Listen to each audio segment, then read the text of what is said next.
Lizardmen prepare themselves to defend from every single side and keep their sacred grounds defended.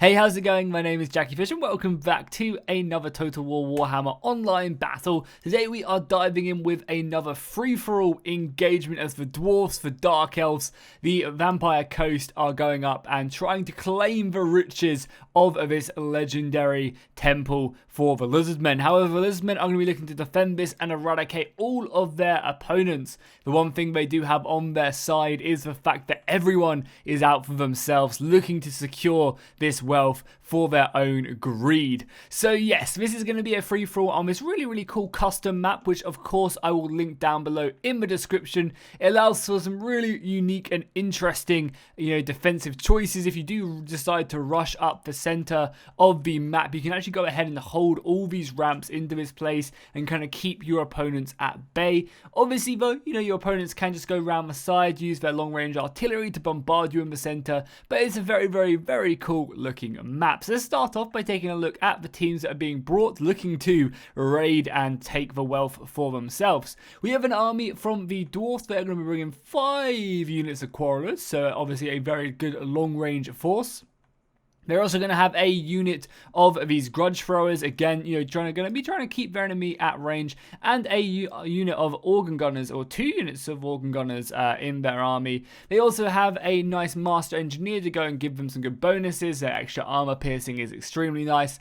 Then on the front line, they do have some longbeards, supported by a unit of Peak Gate Guard. And then for the general choice, we do have the Belagar Iron Hammer, and also a Runesmith with another unit, or 2 more units of longbeards on that right flank, and then a unit of iron breakers in the back. So a pretty tanky dwarven army has been brought this day. I wouldn't have been surprised if we saw more dwarven warriors, because they have invested a lot in this artillery, but the longbeards are going to be providing that extra staying power. Then as we go over, we do have an army from the vampire coast. You can see they are going ethereals with a ton of sirens on the front line. We have a nice necrophos colossus along with a rotting leviathan, or 2 rotting leviathans, and also some black spot zombie mob as well.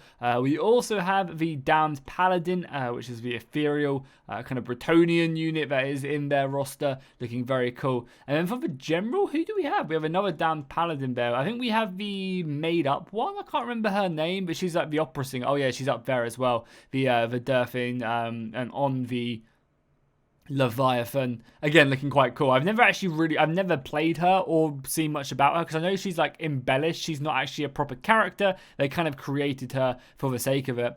Then for the Lizardmen, we do have a Bastillodon on their front line. We're just going to have a tanky line of Saurus warriors. We do have GOR ROK, who is one of the newer legendary lords, looking very clean as he looks to defend his temple. As we go further back, we do have some more of the sacred Croxigors with their awesome mallet fists as they just carve hellfire into their opponents. We have a Saurus Scar veteran down on this detachment. We do actually have a Dread Saurus, which is nice to see. Some Saurus warriors, and also a ancient salamander, which is going to be covering kind of this rear if anyone does look to go all the way around, which it doesn't look like they have. And that's going to kind of make up the majority of the force with some more red-crested skinks back there. Then finally, the Dark Elf force led by Felheart. We do have some bleak swords on the front line, supported by the Blackguard of Nagaron. We then also have some of the Dark Shards. Just like the Dark Elves is such a good faction in free-for-all. They really are, because they just kind of bring a bit of everything, and can just do so much damage with their range and magic and all that lovely stuff. So you can see Felheart on his dragon as well. Yeah, looking very nice indeed. And then we have another black dragon back there, as well as a sorcerer, as the lightning shifts and flows throughout the kingdom. So let's just get this battle started. I know it was kind of a long intro, but I feel like with these Warhammer battles, you guys actually like to, have the longish battles. Also, I'm going to turn up the in-game sound as well. The sound is a little bit quiet. There we go. That's what we want. Let's turn up that bad boy music and get this one started. So it seems like the Vampire Coast are immediately diving for the center of the map. Definitely a valid strategy indeed. We have the dwarfs also running forward, trying to secure this territory. The Lizardmen are quickly shifting around, I guess looking to try and get control of the rear here and, you know, cut off their escape. And then also the Dark Elves are rotating around. Now, this is why I love free-for-alls so much, and I really wish you could do large army free-for-alls, and you could do, you know, just kind of free-for-alls on normal maps and stuff. I think that'd be so fun.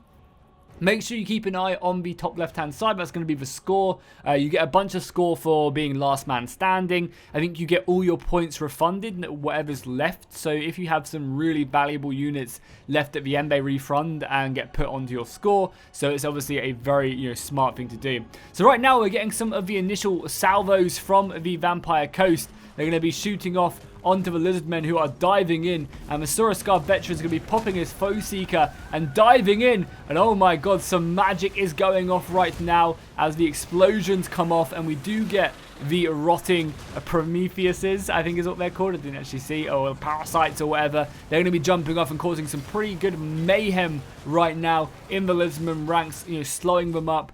However, the majority of the army has now held its line, and it doesn't seem like it's going to be pushing on, which is going to be giving the dwarfs a great amount of time. However, a brutal Sorceress of Fire dropping some nice spells down there, ripping through the dwarven line. And that's, I mean, this is one of the risks, right? If you get up here, you're going to have a great advantage, especially as the dwarfs, but you leave yourself extremely vulnerable to these vortex spells. Another chain lightning here, I assume coming off from the Lizardmen. Again, just ripping through these sirens, which are obviously such a difficult unit to take out. We do have some of the Lizardmen making their way around the flanks here and getting onto the Necrophos Colossus. However, this thing is going to be doing some crazy ass damage. I love this, that kind of mounted ship. Doesn't quite beat the Tomb Kings for me with all of their crazy units, but it's still a very, very cool one indeed. And a bunch of summonable units coming down now. The Damned Knights Errant being popped as well. I assume that's probably one of the Paladin's special abilities. And you can see the Lizardmen are just getting stuck in. The Dreadsaurus has turned up now as well, fighting up against the, the Paladins. And there you go. The Dwarfs have managed to secure this land. They're getting in range as well of this Sorceress. The Quarrelers will be trying to bring them down. But again, look at that spell! Oh my god, that is just painful to watch the Flaming Skull do that much damage to the Dwarfs. I mean, that thing, it must be, that must be worth like for 4,000 points alone. Oh my god, and it's still going. That was a perfect rotation. The Dwarfs have been so badly hit right there. However, the Dwarfs are now going to dive in against the Sirens, throwing in their Peak Gate Guard against them with the support of the Iron Breakers, which are a little bit further up the hill, throwing obviously their Satchel Charges down, doing their best to support them as these Dowie continue to move in. And all of a sudden, the Vampire Coast are the ones getting completely enveloped. The Dwarfs are running down against them, and you obviously also have the Lizardmen popping them chain lightnings. And I think for the most part, the Lizardmen are being, having a very good setup here to break this. They managed to deal with a lot of the spawned units. The Dreadsaurus is kind of a bit unsupported, but that's going to be brought out of the battle, not wanting to overcommit this one. And here we go, the Dark Elves are finally getting engaged. I mean, it's kind of crazy, the Dark Elves are on 4,000 points and haven't really engaged their infantry whatsoever. And oh my god, them Satchel Charges from the Iron Breakers, basically completely decimating a full unit of Bleak Swords. Holy crap, that was insane, the damage going off. And just like that, Murder's Prowess has been popped, which is going to be good for them, obviously. Using that Murder's Prowess as they engage against the Dwarfs is going to be giving them some huge bonuses. Murder's Prowess obviously providing them with some pretty crazy stuff. I don't think we can see it, but either way, it basically gives them bonus stats to everything. And I think it does also give them like 30 armor piercing, which is really valuable, obviously, against the Dwarfs. I know it does give them more weapon strength, but I think it also gives like plus 30 armor piercing. The artillery has now formed up, but then organ guns are finding it's really tricky to get stuck in. But it does seem like they're going to be able to set up here, and the Vampire Coast haven't really noticed. I guess they're a bit busy focusing down the Lizardmen coming in, as we do get the awesome ship Winds of Magic coming off there as well. which is going to be inflicting a lot of damage on the Lizardmen. But yeah, the organ guns now are perfectly set up. I mean, obviously, all it takes is them to turn around, but for now, the organ guns are going to be racking up some really good damage, getting a wonderful amount of points. And there we go, more spells being popped up, the ballistic calibration being thrown up on all of these guys, and just like that, you are going to see the Legendary Lord. Whilst this is all going on, the Dark Elves are diving into combat, throwing everything they have forward against the dwarfs, and this, continuous missile fire is going to be netting them a lot of points, especially with their dragons moving in the back. But they also, Felhart has kind of gone a bit too deep, and Belagar Ironhammer is showing him the way of the Dowie. The dwarfs are, pushing forward, trying to rack up as many points as possible. But right now, the Vampire Coast are leading the engagement, obviously taking the brunt of the assault from multiple sides, and actually being able to get stuck in against multiple opponents. And realistically, that's the way you end up winning these free-for-all engagements, is engaging multiple people and just trying to take the opportunities where you can. If you sit back and be really passive, you're just going to run out and lose on points regardless of what you do bring to the battle. So it's great to see them, truly getting stuck in against the Lizardmen, against the Dark Elves, against the Dwarfs. They are fighting everyone. You can see their points are showing. However, the Dwarfs are now all of a sudden racking up a ton of points. All of a sudden, kind of, I guess, killing these dragons are worth a lot. And obviously taking down Felhart himself is going to be also aiding them. And we do actually have some pretty, obviously some Dwarven Quarrelers here focusing down the Dark Shards with shields, which is going to be giving them a few extra points as well. One of the nice things as well that the Dark Elf player is doing, though, he has brought some shades around this flank to help try and take down some of these ethereals. And the Lizardmen have kind of fallen back with their forces, biding their time, regrouping, and then I guess preparing to come in pretty soon as the forces over here are engaging. And there she goes, the opera singer Lord pushing him. Do let me know in the comments though more about her, because from what I remember, she was like she was like kind of in the lore, but they basically just like combined like a lot of these things around and created her for a legendary lord with the approval. Like, she kind of wasn't quite a legendary lord, but they embellished her and kind of built her up. I think that's about her. I didn't really play the Vampire Coast DLC too much. So, but like I played kind of one or two. I played the guy who has a split personality, which was really awesome. But yeah, I never played her, so I never really followed her too much. And yeah, the songs that's a pretty good Enthrallment. Songs of Enthrallment is a very good passive ability, or not passive ability, but toggle ability that she has, which does reduce melee attack by quite a lot, and against the dwarf that will hurt. Over, the battle is definitely kind of winding down now. Both sides are running out of soldiers, and you can see the dwarfs are the ones who are coming out on top right now, over 2,000 points ahead of the Vampire Coast. And we do have the Dark Elves and the Lizardmen trailing quite dearly, 6,000 points behind the first place, and 4,000 behind second place right now. So I think they're going to be duking it out for third and fourth, whereas these two are still going in. Right now as well, one of the things that also I love about free-for-all is the fact that you could, like, all of a sudden, if you guys are talking in voice chat, which these players were, you could quickly be like, okay, let's make peace and let's go after the dwarfs. Let's kill the dwarfs and then we'll fight again. You can do some really awesome stuff when you're playing with a group of friends, and it just makes free-for-alls really exciting. It really, really does. I'm a big fan of it. So again, yeah, I mean, the dwarfs have just been in a pretty good situation. The only person they haven't really fought is going to be the Lizardmen. But, if they can deal with the rest of the Vampire Coast here, they can then move down. And this Dreadsaurus is going to be worth a lot of points. So getting soldiers down on this is going to be amazing. And oh my god, Dreadsaurus is brutal. One of the things I was just thinking as well is that, the Empire must be really strong now, because if you have a lot of war wagons, you can basically get around every single part of the battlefield. Besides, like, flyers would really hurt you on the map. Flyers got into your war wagons, you'd be kind of screwed. But besides that, like, you can just do so much damage with them war wagons. Like the Hellblaster Regiment of Renowned war wagon, that thing would just demolish anyone that they come up against. They really, really would. That Dreadsaurus ripping apart the Vampire Coast. I'm kind of sticking around because there are a handful of cool custom animations. I don't think there is going to be one there, though, unfortunately. Kroxigor's going in with the support of the Chain Lightning. And, I mean, look at that as well. That's pretty impressive. These Grudge Throwers are up to 200 kills. Considering they're mainly fighting heavier targets, they've done a pretty decent job. And now the Lizardmen are claiming their rightful land, moving up these stairs, looking to get onto the Dwarfs. And you can see their points are going up pretty nicely.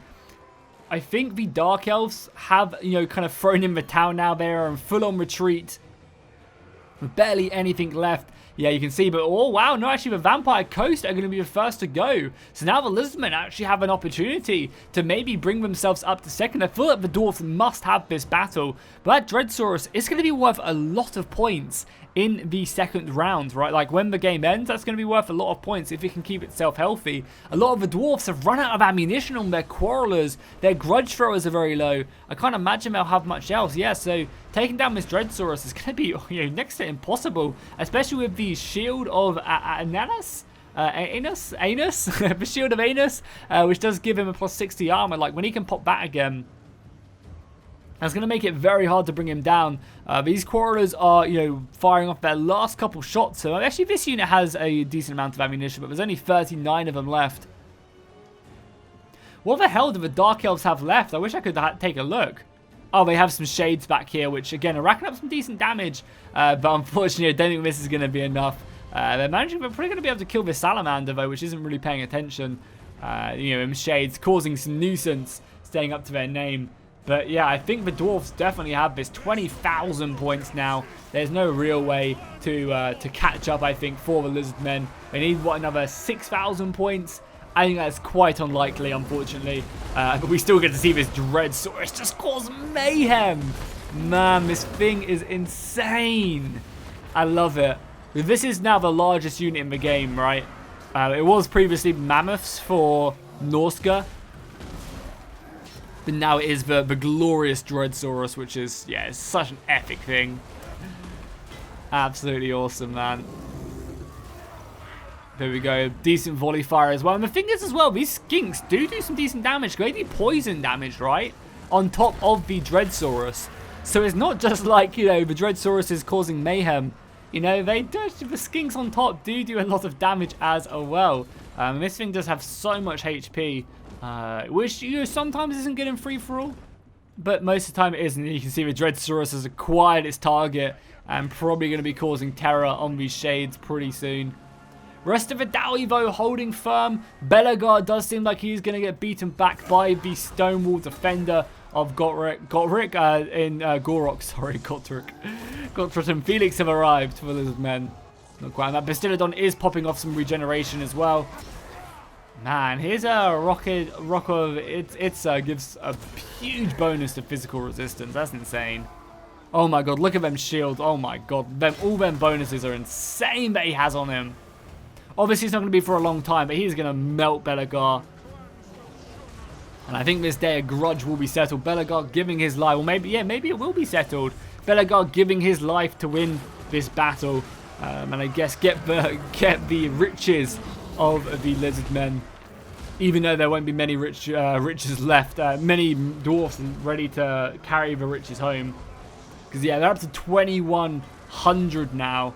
Whereas, I can't see it. I mean, I know Last Man Standing does give a lot of extra experience, but I just can't see it being enough, you know. They're still 6,000-7,000, but maybe it will. Maybe it will. And also, it's not like, I mean, Lizardmen obviously have a lot to kill as well. So, obviously, you know, when Belagar goes down, maybe they will rack up the extra couple points. Because I know when you kill the Legendary Lord as well, you get a bunch of points. So I just need to go ahead and finish off Belagar. He does obviously have his Mighty Oath Stone, giving him some good bonuses to his melee attack, plus 27.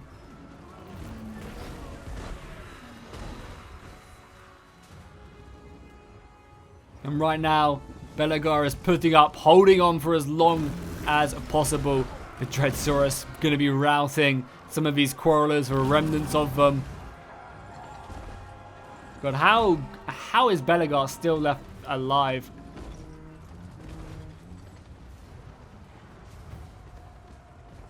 I don't really know how he's still not dead. I mean, obviously the Iron Breakers and Longbeards are helping out tremendously. I mean, maybe Belegar's going to survive. If Belegar survives, that's going to be insane. There are more Lizardmen turning up, though, to the fight. And there you go. Belegar flees. Oh, that's a grudging, boys. That's a grudging. And there you go. He does go down. I don't think that's going to give him enough points, though. And also, this is actually a really good thing from the Dark Elves. I mean, there's no point. They've come last. There's no way they're going to do anything. But being able to just shoot into 2 people is so great because you're basically just racking up 2 sets of points. So the fact that these Shades are shooting into these guys is really, really good. But yeah, the last remnants of the Dwarfs is going to, you know, be finished off now, and along with that, the Dark Elves are going to be fleeing. So I wonder how many points. I can't imagine those men will get this many points with what they have left, because Last Man Standing gives you a decent amount, but nowhere near this much. And you can see the last couple units, which have kind of come back from routing, to be trying to rack up as many points as possible, are going to be going down. And you can see as well, you know, the Grand Engineer being taken down, Master Engineer being taken down, with more Lizardmen turning up, and then obviously finally finishing off these guys as well. And I think that's going to be it. What else is even left remaining? Some brave dwarfs who are now routed. And the dwarfs apparently have something left. I don't really know what. What the hell do the dwarfs have left? The Dark Elves and the Vampire Coast are both killed. Oh my god, over here. How is this? The strength of a dwarf sometime is kind of crazy. Like, how the hell is this lone unit standing against the Dreadsaurus? But it is going to be it. So let's see who came out on top in mass battle. And yeah, it is going to be the dwarfs. However, the Lizardmen came very, very close, up to 19,000 points. They got like 3k points from that Last Man Standing. So take a look at the kills. It'd be really cool in a free-for-all if they showed you, like, instead of kills, points. Like, Belegar accumulated 10,000 points for your team. That'd be a really nice addition. Unfortunately, I feel like they just kind of stuck in free-for-all. But still, you know, it would have been cool if stuff like that were, like, we'll just have, like, a leaderboard, like, here of, like, this unit, like, just of everyone combined. Like, the Dreadsaurus got the most points. They came first on most points gathered. And then it was the Black Dragon. And then it was an Organ Gun. Like, that would have been really cool. But yeah, taking a look at kills, you know, everyone doing pretty decent. No one to really write home about. The Dreadsaurus almost 200. Yeah, everyone else doing pretty decent, 100 kills here and there. Yeah, and obviously that Fire Mage Sorceress as well. Just, oh my god, that was just so much damage down on the dwarfs in the early game, which is surprisingly managed to keep it up and push forward. But hopefully you guys enjoyed that battle. If you did, make sure to drop a like and a comment down below, and I'll see you guys in the next one.